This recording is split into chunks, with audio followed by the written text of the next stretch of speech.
Are you the creator of your own reality? Are you the molder of the clay? Are you the deliberate modifier of your emotion? Can you? Do you have to knee-jerk? Do you have to have knee-jerk emotional reactions to what's happening around you? Or can you be general enough that you can create a grid that will fill the details in?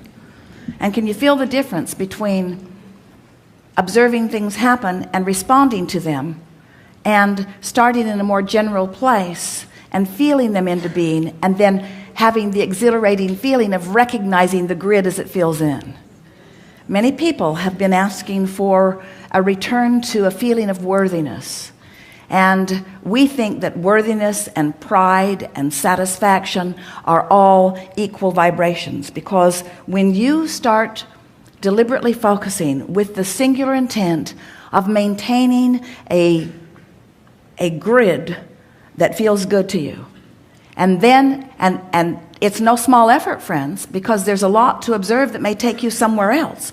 But as you just go general, go general, go general, go general, go general, go general, and the better it feels, go specific, go specific, go specific. When it starts not feeling so good, go general, go general, go general. What begins to happen is, as the grid fills itself in, you will, maybe for the first time, recognize the relationship between what you were doing and what's now happening. And your feeling of accomplishment and pride and satisfaction and worthiness will go through the roof.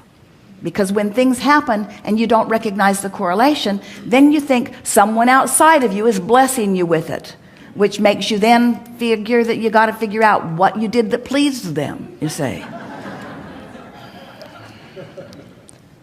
Abraham, exactly what you just said is exactly how I feel right in this moment.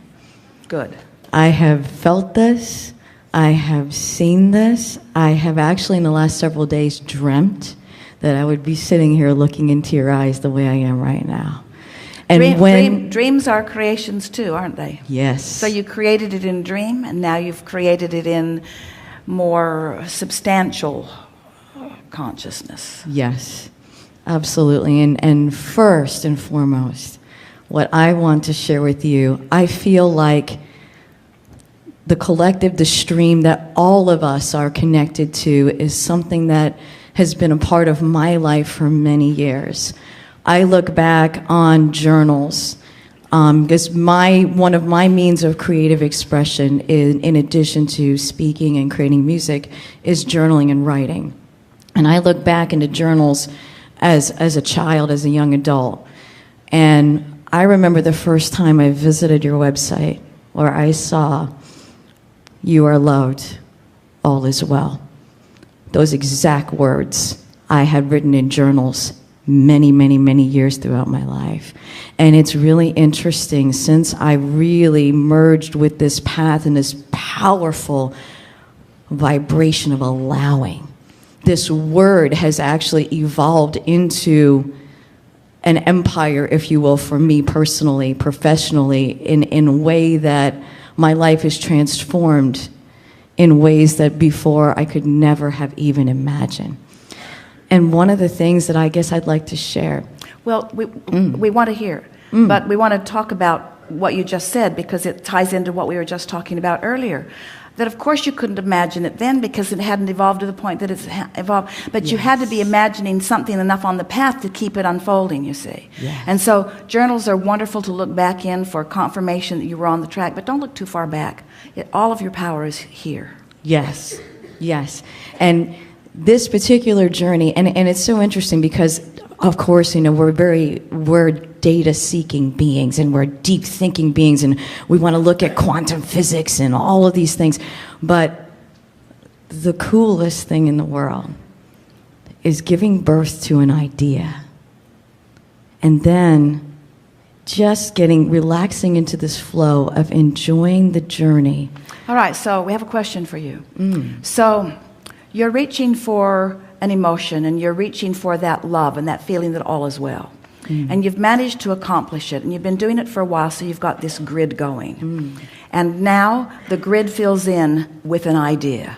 Is that the giving birth part you're talking about? Yes. Yeah. I thought Yes. so. And isn't that a nice way to look at it? Yes. In other words, because it's different than projecting the thought, isn't it? It's allowing the thought. You created the environment. You created the environment. You held the place. And you allowed the collective consciousness of infinite intelligence to conjure the most significant leading edge thought. And who can tell what thoughts came before. But when it hatched in you, when it came into your grid, and when you came into conscious awareness of it, you say, I gave birth to it then. Yes. And we say, accurate in the same way that you were born into your physical bodies. It's the identical thing.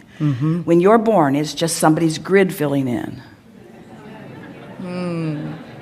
I love the grid analogy, by the way. I think it's brilliant. It's awesome. And it's interesting because I began this initial vision of what I'm now living today, and what is just continuing to expand into my life several years ago. And as we go along our trail in our constantly evolving now, then there's another idea, and then another idea, and it becomes more and more tangible. And hasn't it been fun all along the way, all through those years? This is the thing that's so exhilarating once you get that, is that there's no ending to it. You're never going to get it done. And so when you begin enjoying the process and enjoying the journey, and so what is the journey? It's simpler than anyone knows. Accomplish a grid that feels good and allow it to fill in and be in the vibrational vicinity that you get to be aware as it fills in. Now, does that make you feel less a creator or more of a creator? More. Yeah, because So as you're you not- go, you see. So there you're not conjuring the thought. Let's go further. Let's say you're not even thinking the thought. Let's say you're creating the environment in which the thought can sprout. Jerry loved the analogy because he was a little boy raised on many farms, and he watched many plants grow. And he knew that their job was to keep the field make it an environment that was conducive to allow that seed to do what it inherently knew how to do. And this is the thing that we want you to understand. What do you think is the intelligence that is in that seed? Do you think it was pre-paved? Do you think it was pre-planned? Do you think that it was something that was likely to be? Of course it was. Just like everything that you are now is but the seed of more to come. But humans want to turn the now into lack because they want the full-grown stalk. But when you get it, that what it is now is perfect, and you are enjoying every stage of it along the way, now you're living happily ever after. Absolutely.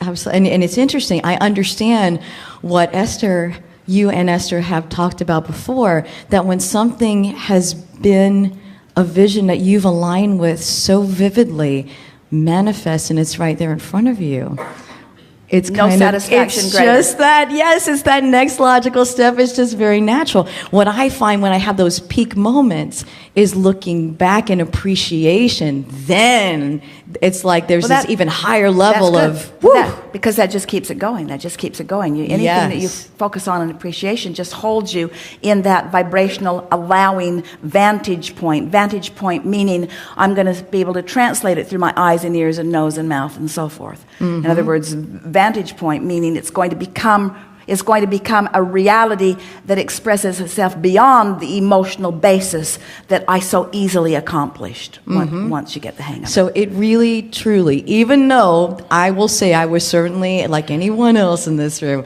at a point to where I will feel fabulous when it's physical in my hands and it's done. But now that I've had so many amazing things, I mean, I have an incredible relationship with my husband.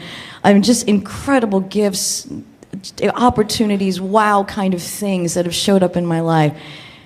The greatest exhilaration and joy is in the birth of the idea, and is in every little piece of the journey where those little things click into place. That is the most exhilarating part of the puzzle, even more than the final. We would like to